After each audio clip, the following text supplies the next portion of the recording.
ئێمە وەکو تیمی تەندروستی کەرتی خانەقین لە نزیکی لە بازگای باوە مەحمیدین یەک تیممان هەیە لەسەر هاتوچۆگەیان لە تقریبا 6 کەسن ئەوانە ئیشیان لەیلا دوو ئیشە فەحس هەمووی ئەوانە ئەیەن بۆ ناو شارەی خانەقین فەحسکەین بە فەحسی حراری و هەیە ئەو پشکینی خێرەمانش هەیە تقریبا هەند 500 کەسە ئیساتە هاتووە بۆ لە ریگەی دیالە ئەوە پێڵێن ڕەپت تێستە فەحسیەکەین بە فەحسی سریعیە ئەوە بە چارێکی دەرچوت نەتیجەگەی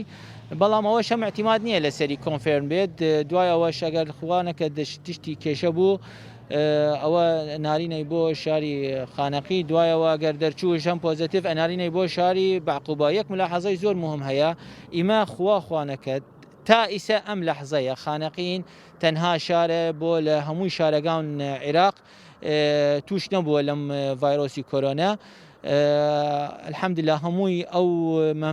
ریگەگان هەن دەوربەر خانەقین هەمووی کۆنتترۆل کریایە لەسەر تیمی خۆمان الحەمدلله ئەو سیارەش ئەمبوڵانشە 24 ساعتش داناوە لەملا و ناو شارەکەی خۆمانش چاودێریمان هەیە لە هەمووی دوکانەکانمان هەمووی ئەو تعلیمی خۆیان باپەندی بۆیان بۆ چۆن شروط سحیە التیزام بکەن لەسەری من تاکید کەم لەسەر ئەوە خانەقین تەنها شارە تا ئیسە